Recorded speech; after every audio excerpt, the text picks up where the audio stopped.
Hello friends, কেমন আছে সবাই? আশা করছি সবাই ভালো আছে। আমি রাত্রি আর প্রিয় অনুষা লাইফস্টাইলে সবাইকে স্বাগত জানিয়ে ভিডিওটি শুরু করছি। নতুন নতুন টিপস পেতে অবশ্যই চ্যানেলটি সাবস্ক্রাইব করে পাশে থাকবেন। চলে আসছি প্রথম টিপসে। আর বন্ধুরা দেখুন, আমি একটা বাঁধাকপি নিয়ে নিয়েছি। বাঁধাকপিটা আমরা যখন কাটি, ছুরি বা বঁটি দিয়ে যখনই কাটি, তখন কিন্তু দেখুন আমি এই ছুরি দিয়ে কেটে দেখাচ্ছি, তখন কিন্তু অনেকটাই বড় বড় হয়ে যায়।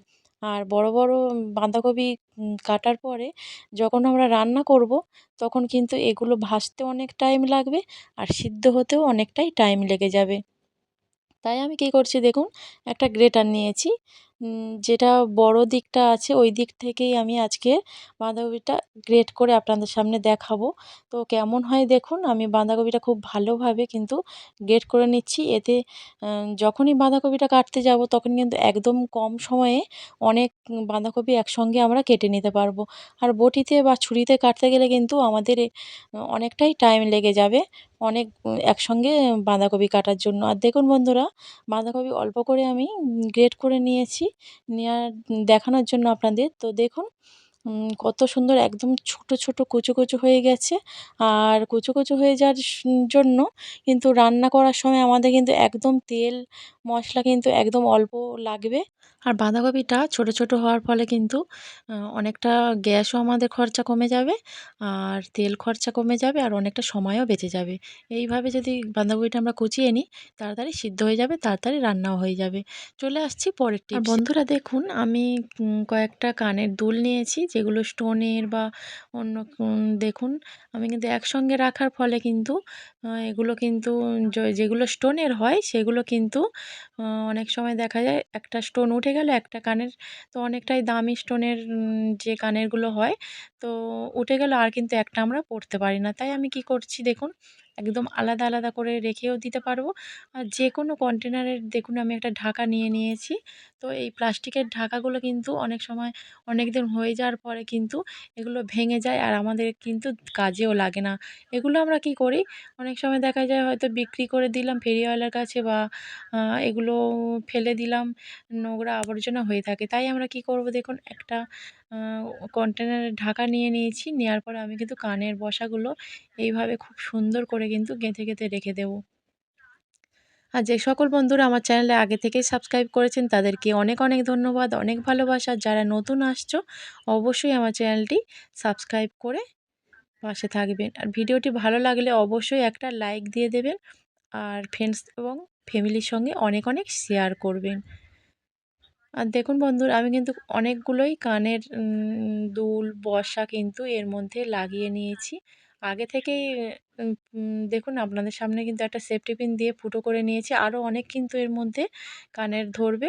তো আপনারা চাইলে আরও অনেক কটাই করে নিতে পারেন ফুটো। তো দেখুন আমি কিন্তু কৌটোর ঢাকাটার পিছন দিকে এগুলো লাগিয়েছি কানের দুলগুলো। লাগানোর পরে কিন্তু দেখুন কৌটোটা কিন্তু একদমই খালি পড়ে আছে। এতে কিন্তু আমরা অন্য কোনো জিনিসও একসঙ্গে রেখে দিতে পারবো। এভাবে কিন্তু আপনারা বাড়িতে এই টিপসটা অ্যাপ্লাই করতে পারেন। চলে আসছি পরবর্তী টিপস। আর দেখুন বন্ধুরা, আমি একটা তেলের বোতল নিয়েছি। সর্ষের তেল বা রিফাইন তেল, যে তেলই বলো কেন, আমরা এগুলো রান্নার কাজে সবসময় ব্যবহার করি। আর এগুলো ব্যবহার করার ফলে কিন্তু যখন আমরা তেলটা রান্নার সময় ঢালি বা কোথাও, তো এই তেলের বোতল থেকে কিন্তু অনেক সময় দেখা যায় তেল গড়িয়ে গড়িয়ে পড়ে যায়। আর যেখানেই আমরা রাখি না কেন, যেখানেই বলতে আমরা রান্নাঘরে, কিচেন স্ল্যাবসের উপর যেখানেই রাখি না কেন, যে তেলগুলো পড়ে গড়িয়ে গড়িয়ে, তো উম দেখা যায় কিচেনে কিন্তু তেল চিটচিটে ভাব একটা থেকেই যায় এই বোতলটার তলায়। তো আমি একটা কন্টেনারের ঢাকা নিয়ে নিয়েছি।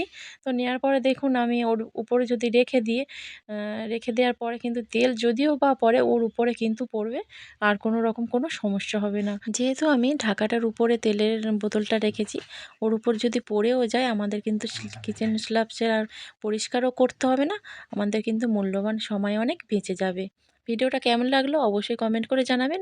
চলে আসছি পরবর্তী টিপসে। আর দেখুন বন্ধুরা, আমরা যখন কোনো কিছু রান্না করি, তরকারি রান্না করি, তো তখন কি হয়, কোনো সময় নুন হলুদ এটা বেশি হয়ে যায়। বিশেষ করে যদি হলুদটা বেশি হয়ে যায়, তখন কি হয়, হলুদে একটা বাজে গন্ধ থেকে যায় তরকারির মধ্যে, তখন কিন্তু আমরা তরকারিটা আর খেতে পারি না।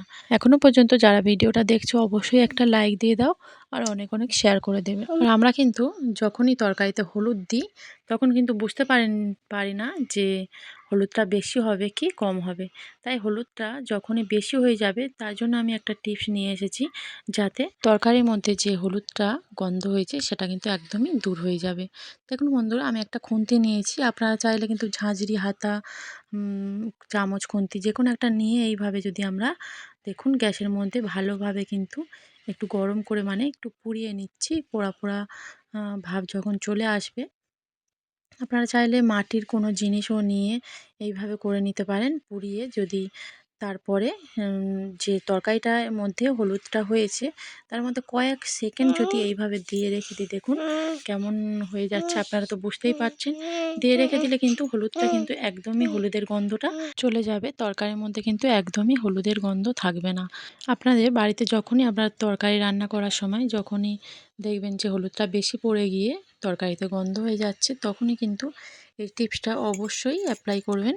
ভিডিওটা এই পর্যন্ত রাখছি। যে যেখানে আছেন ভালো থাকবেন, সুস্থ থাকবেন।